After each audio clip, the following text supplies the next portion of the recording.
Bonsoir tout le monde, et bienvenue sur la chaîne. Aujourd'hui dans cette nouvelle vidéo nous allons vous parler de l'actrice mexicaine Zuria Vega, dont nous l'avons tous connue dans la série Amour Océan dans le rôle de Estrella Marina aux côtés de Mario Cimaro incarnant le rôle de Victor Emmanuel Candilis. Eh bien les amis, nous ferons une sorte de reportage exclusif sur Zuria Vega, et nous vous présenterons 10 choses incroyables que vous ignorez sur elle.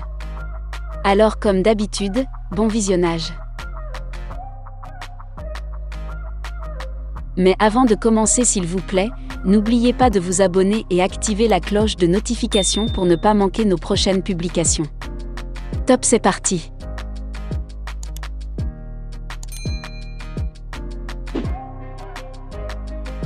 Vivre sur scène, grandir dans les coulisses et s'approprier le médium artistique est ce qui a fait de Zuria Vega l'une des actrices les plus aimées et les plus remarquables du Mexique. Son talent dans le monde du jeu d'acteur a scellé une affaire réussie qui a commencé par embrasser la puissance du petit écran, pour rayonner plus tard dans le cinéma.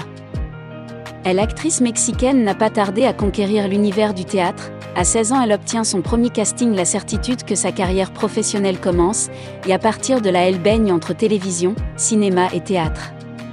Désormais, son talent de caméléon revient après être devenue mère et s'impose sur Netflix, dans L'Arta de las Juanas, le remake d'une telenovela d'origine colombienne qui cherche à se positionner comme l'une des séries les plus notoires du moment, un tremplin qui, encore une fois, il catapulte Zuria Vega au sommet, mais cette fois avec une perspective internationale.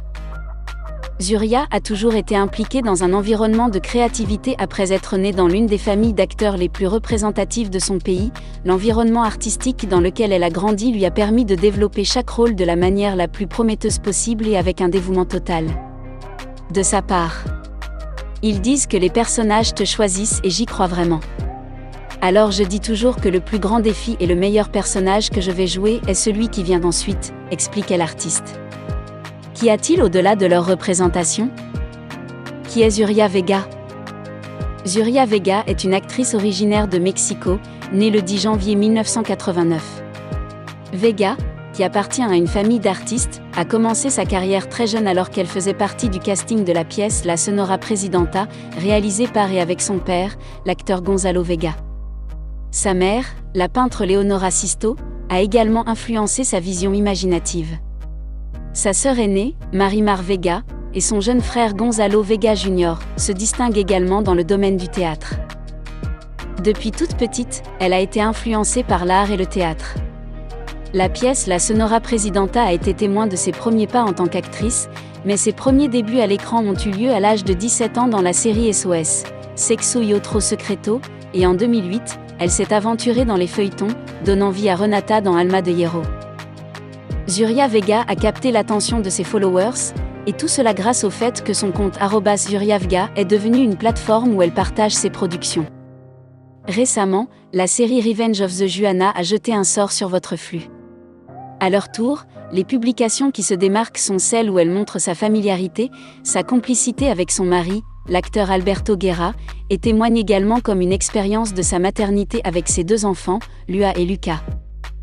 En 2009, Zuria Vega a atteint son premier rôle principal dans la telenovela Mar de Amor, jouant Estrella Marina. En 2012, une vague de production l'a recouverte, et étant le personnage principal, elle a donné vie à Un refuge pour l'amour, avec Gabriel Soto. Comment pauvre, si riche 2013, comme Maria Guadalupe. Un nouveau rôle stellaire l'implique en 2015, dans la telenovela Que te perdone Dios, en compagnie de Marc Taché, et enfin, elle tient la vedette dans Mon mari a une famille 2017. Le genre dramatique frappe à sa porte dans la série Chloroforme 2012, où la gloire et l'échec d'un boxeur sont racontés. Il a brillé dans la 3e saison de Mujer Assassina 2010. Enfin, sa production la plus récente et actuelle sur Netflix, L'Arta de las Juanas 2021, capte toute l'attention des médias, donnant de la lucidité à qui se bat pour sa liberté de forger sa propre histoire. Son apparition dans Sans elle, en 2010 lui ouvre le port au grand écran. Je ne sais pas si je dois me couper les veines ou les laisser longtemps, une comédie mexicaine qui paraît en 2013. Elvira, Je te donnerai ma vie, mais je m'en sers 2014, la même année brille dans Plus noir que la nuit. En compagnie de son mari, Elle joue dans In the Good and in the Bad 2019, une production romantique et comique qui montre la relation entre Sébastien et Valeria, un fils à venir et un amour du passé. Les amis, c'est la fin de la vidéo.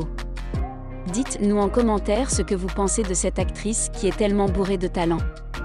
Partagez et likez la vidéo si vous l'avez trouvée intéressante, et n'oubliez pas de vous abonner si cela n'est pas encore fait. Nous vous disons à très bientôt.